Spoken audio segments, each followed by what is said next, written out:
La oposición y los bloques aliados al gobierno, incluido el PRO, exigen al presidente que renuncie el jefe de gabinete de ministros, Manuel Adorni. Para hablar del desgaste que sufre el gobierno por el escándalo por posible enriquecimiento ilícito, convocamos a Ignacio Zuleta, analista político.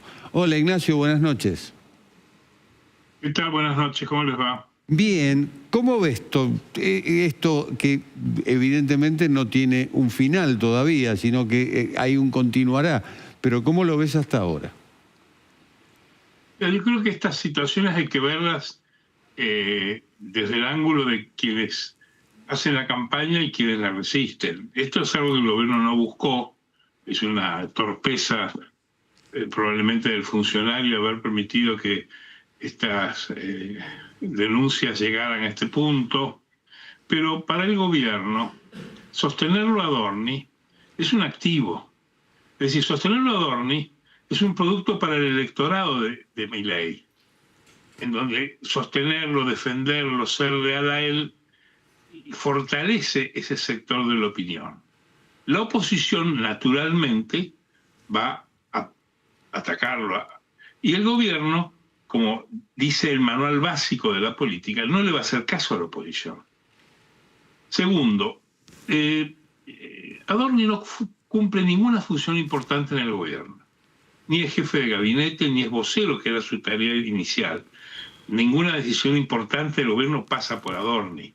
Las decisiones del gobierno se toman en un grupo de funcionarios que muchos de ellos no aparecen a la luz pública, que hay empresarios, hay estudios de abogados que formulan los proyectos de ley, hay operadores dentro del Congreso que buscan las leyes. Adorni no tiene nada que ver con eso.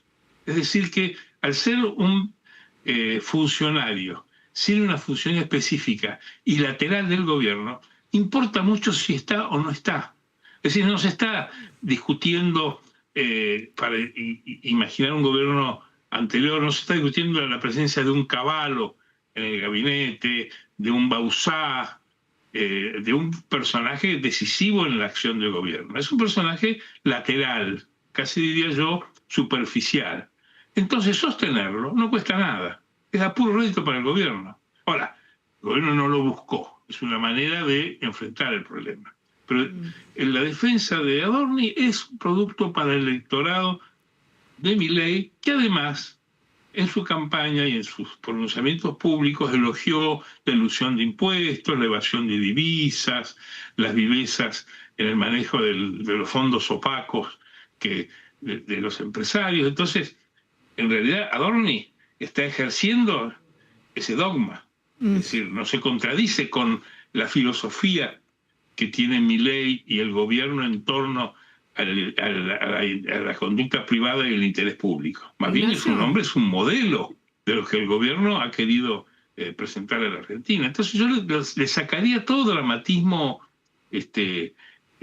político. Ahora, para el gobierno es un enorme entretenimiento que un funcionario lateral que carece de importancia en el gabinete ocupe 8 páginas en los diarios hace 2 meses, distrayendo a la opinión pública y a muchos comunicadores de la cobertura de problemas más importantes, probablemente que tenga la Argentina, de otro tipo, de económico, de posicionamiento internacional, de agenda legislativa, que probablemente sean más graves y tengan consecuencias más importantes. Tener a todo el mundo entretenido con el caramelo de madera de Adorni, yo te diría que es casi un acierto del gobierno. Ahora, Ignacio, perdón, quería hacerte, discúlpame por favor, quería hacerte una pregunta. Vos decís, el gobierno no lo buscó, pero lo encontró. Yo entiendo lo que significa puertas adentro para el núcleo duro de la Libertad Avanza, lo que vos decís. Pero para el votante de la Libertad Avanza, ¿te parece que mentir en el Congreso, no haber presentado la declaración jurada, la insólita situación sobre el pendrive, ¿no trae un costo? Eso tiene adherentes y tiene contrarios. Hay gente que hablo del electorado. Hablo del electorado. Yo quería decirte una última reflexión que va un poco en la línea de lo que vos estás diciendo. En las denuncias de presunta corrupción contra los funcionarios, no afectan el resultado del voto. ¿Vos creés que Spert atentó contra la candidatura de Santilli en las elecciones del año pasado, que la alianza de Cambiemos con la Libertad Avanza ganó? Spert se tuvo que bajar. Spert se tuvo que bajar. Sí, pero no afectó el voto. Los que saben, porque había otro candidato. Es que estas acusaciones no lesionan lo más importante, el capital más importante de la política, que es el voto. Vos pensás en el peronismo para entender el argumento. Te entiendo, por eso te pregunto. El peronismo sacó el año pasado 34 puntos en las elecciones legislativas nacionales, que son 3 puntos menos de lo que sacó Massa en la primera vuelta electoral, cuando quedó a 2 puntos de ganar en primera vuelta. Es decir, retuvo un importante caudal de votos el año pasado. En el peor momento del peronismo, con Cristina presa, con minoría en las 2 cámaras del Congreso, teniendo la menor cantidad de gobernadores en su historia. Y sin embargo, nada de eso afectó al voto del peronismo, que sigue manteniendo los 35, 37% de votos en cualquier elección que vos le plantees. Es decir, los políticos saben que estas cosas no les perjudican lo más importante de la política, que es el voto, el sufragio del que viene. No hay ningún votante de Milei que deje de votarlo por esté Adorni o no esté Adorni. Es una hipótesis mía. Esa lectura, los hechos lo demostrarán. Esa lectura, Ignacio, quizá explique por qué hay un divorcio tan grande entre la sociedad y los políticos. Naturalmente. La sociedad y los políticos... Estamos hablando de mundos totalmente diferentes según tu punto de vista. Es decir, a ver, al electorado, a la gente de a pie, le indigna que un tipo mienta, le indigna que alguien que te haya dicho que va contra la casta, pues termine siendo casta. Totalmente. A mí como ciudadano también me indigna. Por eso te digo. La decisión del voto es mucho más compleja que la indignación por estos hechos. Si no, los funcionarios de Cristina Kirchner no hubiera sido vicepresidenta de la Nación en el año 2019, cuando tenía procesamientos, tenía sus exministros ya presos, tenía decenas de funcionarios incendiados en la puerta de tribunales. Es decir, la decisión del voto tiene que ver, es muy compleja. Uno de los elementos es la indignación y el enojo. Es decir, a ningún político le beneficia esto. Pero yo trato de ubicar la discusión, porque si no, no entendemos lo que pasa. Es absurdo que lo defiendan a Adorni, es obvio que lo van a defender, porque expresa las ideas del gobierno sobre cómo debe funcionar, hacer la conducta de un funcionario en el manejo de su dinero personal, y a su vez es lo que le pide la oposición. Y la primera ley de un político que gobierna es rechazar lo que sus adversarios le piden. ¿Cómo lo va a sostener? Si no, todo se convierte en un absurdo y no se entiende. Hay que entender, ¿para quién trabajan los políticos? Los políticos trabajan para su electorado, no trabajan para el electorado de enfrente. Trabajan para el voto que los puso donde está.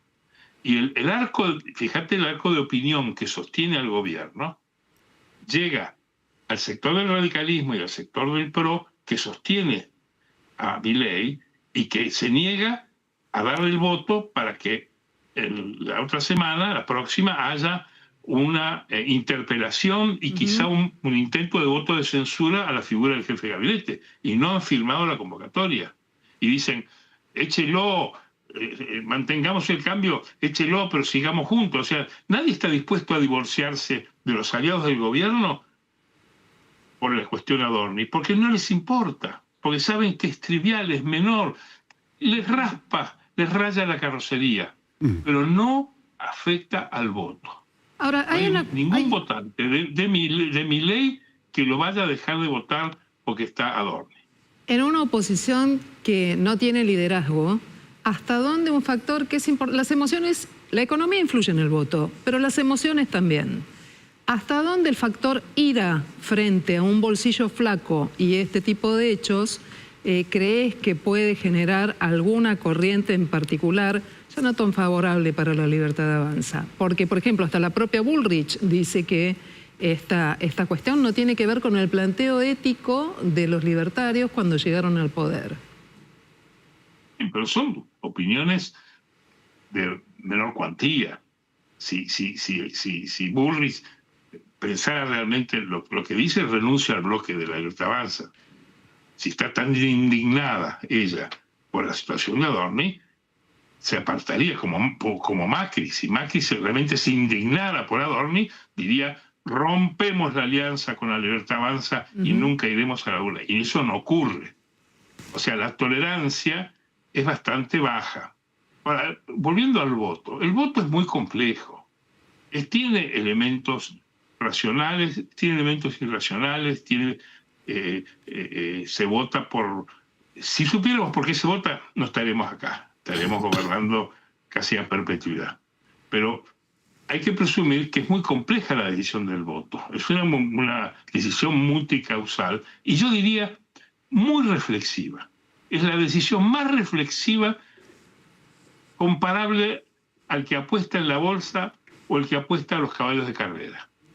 Estudian el caballo, cómo corre, lo ven entrenarse, quién lo va a montar, cuál es la madre, el padre, el abuelo.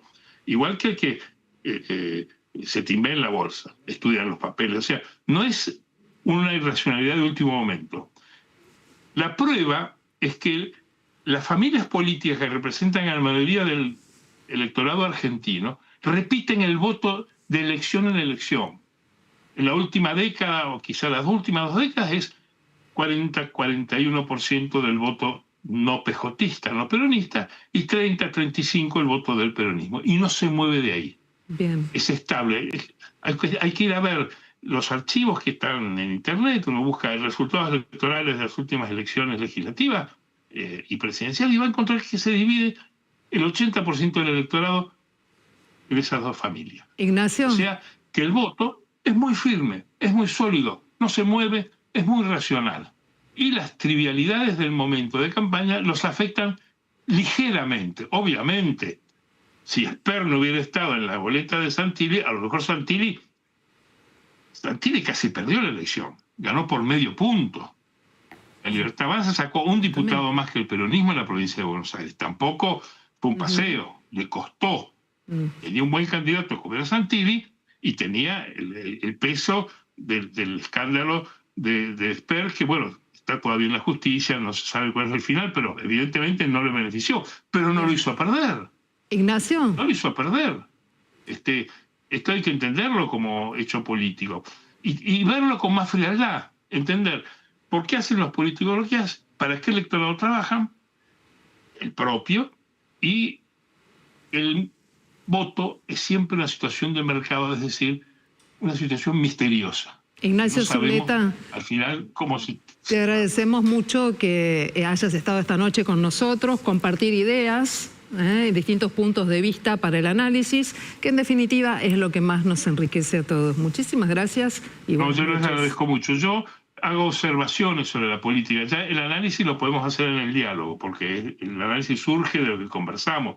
Yo no disiento con lo que vos estás diciendo. Quizá lo miro desde otro ángulo, quizá porque mi trabajo es observar en detalle algunas cosas que no se perciben, y después yo le pongo mucha atención a la antropología política. ¿Por qué los políticos hacen lo que hacen? ¿Para quién hablan? ¿Y por qué se callan muchas veces? Porque acá hay gente que está muy callada con Adorni. Aunque nosotros nos indignemos, nosotros somos vecinos, nosotros nos indignamos. Porque esas cosas no nos gustan. Primero, que no las hacemos. Segundo, que somos víctimas, porque la plata pública al final la estamos poniendo nosotros. O sea, yo no veo esto con cinismo, lo veo con objetividad y con cierta tranquilidad. Además, estamos en un fin de semana largo. Gracias, buenas noches.